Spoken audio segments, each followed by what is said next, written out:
Hey, old man, give me everything. Call an ambulance! Call an ambulance! But not for me. Ladies, gentlemen, and tarnished of all ages, Shadow of the Erdtree has a ton of cool new toys to play around with, whether they be weapons or spells or even the interesting new armors and talismans. There's just an unbelievable amount of new things to mess with. While some of these are absolutely brokenly strong to the point that everyone already knows what to do with them because no one can stop talking about them, others among them are incredibly weak, barely worth using honestly at all as a main focus of a build, at least. And then there is that whole spectrum of things in between that. Personally, I find that a lot of the things that are like a 7 or even an 8 out of 10 in power tend to get left behind and forgotten very early on, which is a really big shame, not only because they still tend to be very fun and unique, but because a 7 or 8 out of 10 item that is fully built around is still going to end up far stronger than even a 9 or a 10 that is built around poorly. So today we're going to talk about 2 higher but not quite top tier new additions to the game in a fun thematic setup that still is more than capable of taking down all the bosses in the DLC with ease, focus around 2 main things, both of which were actually buffed in the recent patch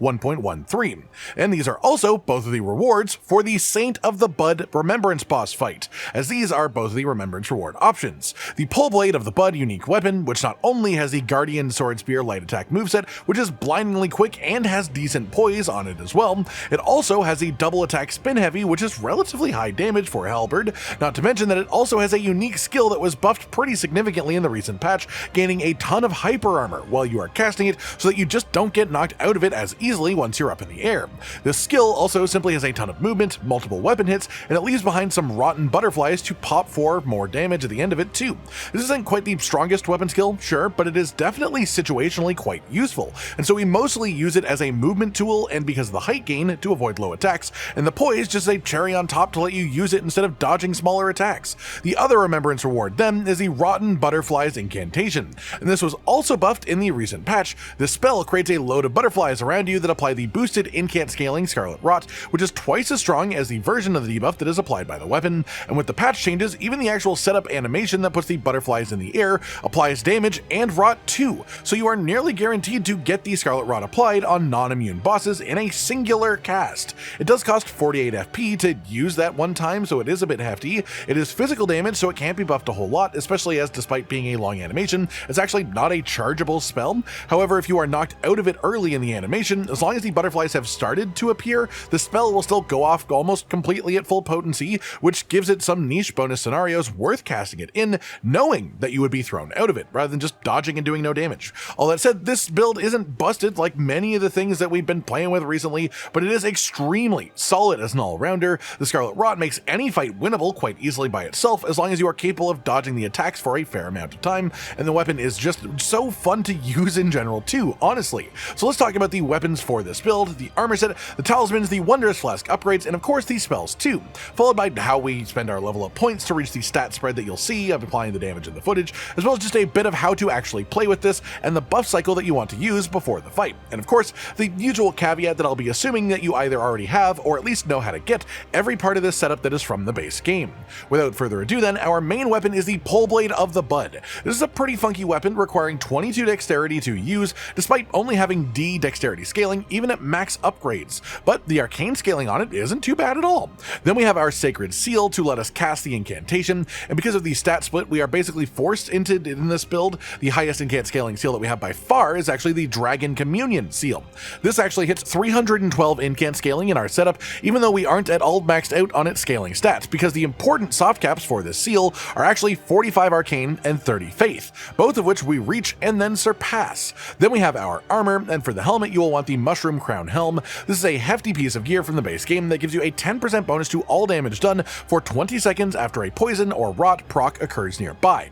With your 3 remaining slots then, the greatest damage gain that we can get is a 6% total boost from having 3 pieces of Rakshasa armor equipped, though for only 6% gain this is not a really big deal to leave behind if you'd rather just use this to fashion yourself up and wear the armor that you actually want to use visually to match your helmet. Then we have our talismans, of course the Kindred of Rot's Exaltation Talisman for a further 20% boost to all damage done for 20 seconds after poison or rot occurs nearby, and then the Shard of Alexander Talisman for a 15% boost to weapon skill damage. We don't spam the skill by any means in this in most fights, but there are simply a limited number of talismans that actually boost our playstyle, and so this is a solid option to fill in for when we do use the skill. Then we have the Two-Handed Sword Talisman, new to the DLC. This increases the damage of weapons that are held in two hands by 15%, and after we apply our Scarlet Rot, we do in fact two-hand the weapon, so this is just a solid damage increase once we do that. As for how to get it, this is found near the Templetown Ruins Site of Grace, up at the top of the Templetown itself, and just for full clarity, I will show you the full run from the Site of Grace to get it in an uncut clip.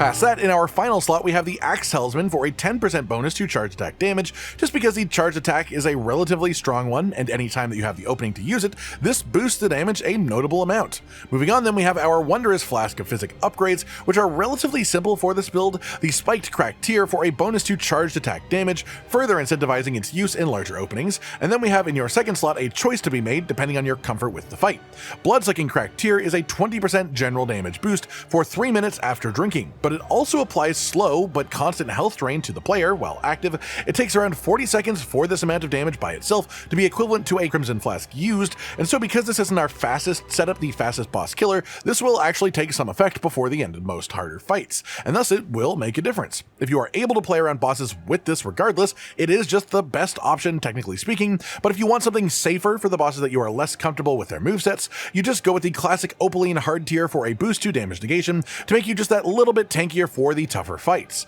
Then after that, let's talk about spells. Blessing's Boon for a nice cheap health regen buff that is actually 8 health gained per second for 90 seconds after casting. This either can help offset the Bloodsucking Tear's drain effect, or if you just don't want to use that, it's just a nice pleasant health gain that can reduce the stress of harder fights anyways. Then we have Golden Vow for a 15% boost to all damage done and a 10% boost to damage negation for 80 seconds after casting, followed by Flame Grant Me Strength for a 20% boost to both physical and fire damage for 30 seconds after casting. Then finally, one of our main tools is Rotten Butterflies for our main Scarlet Rot application. This spell is surprisingly powerful, but it just isn't very much boostable in enough ways to be considered a main damage engine for a singular build when you consider that you will most often be trading with it. It's not like Light of Miquella, but its damage is actually decent, and much more importantly, it is simpler and more reliable of a way to apply incant scaling boosted Scarlet Rot debuffs to enemies than Scarlet Aeonia is after the buff that it received in 1.13, especially because you don't have to charge it to make it work properly. And this is also a remembrance choice from the Saint of the Bud boss as far as how you get it.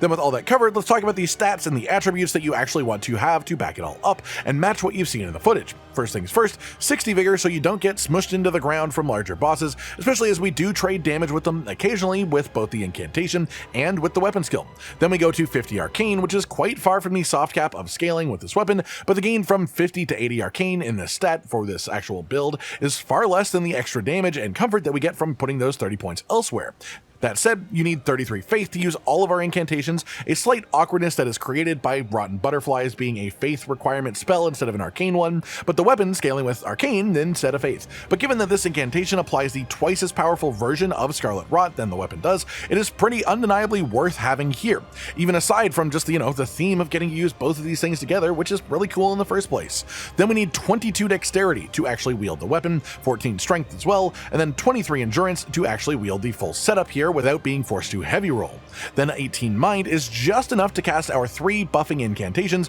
before we chug an FP flask before starting a fight, which just makes the flasks and pre-fight much more comfortable to actually do. It also gives us more FP to use mid-fight, as again, the incantation is really relatively expensive as far as FP costs, and this lets us use the skill more often too before needing to fill it back up. If you are above level 150, you would then want to barrel your next 30 points right into arcane to get it to the soft cap of 80 and boost the weapon damage a fair amount. Then past that, you would would probably want another 10 or so points into mind, a bit more endurance as well for more stamina, then otherwise just shove the rest into dexterity, as even though it is descaling on the weapon, it is still more damage. Finally then, let's just go over how to actually play the build as well as the buff cycle that we use before important fights. Start with Blessing's Boon because it lasts for 90 seconds, then use Golden Vow because it lasts for 80 seconds, then Flame Grant Me Strength which lasts for 30 seconds. Drink an FP Flask, then drink your Wondrous Flask, and then enter the boss room. You want to open every fight with a Rotten Butterflies cast in the first possible opening. If you know a boss is going to jump on you, just cast it before they jump on you, and we do this just because if the rot is applied by your weapon hits,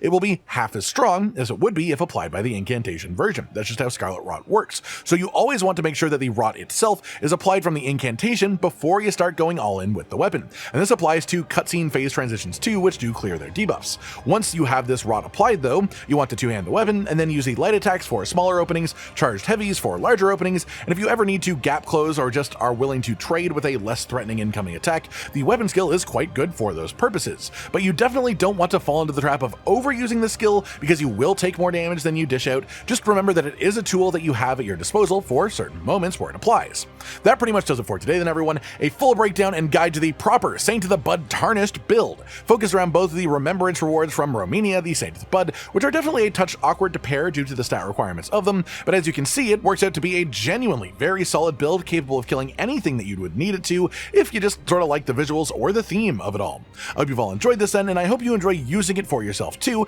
if you try it out in game. Like if you liked the video, subscribe to the notification bell for more, and most importantly, ladies and gentlemen, until next time, stay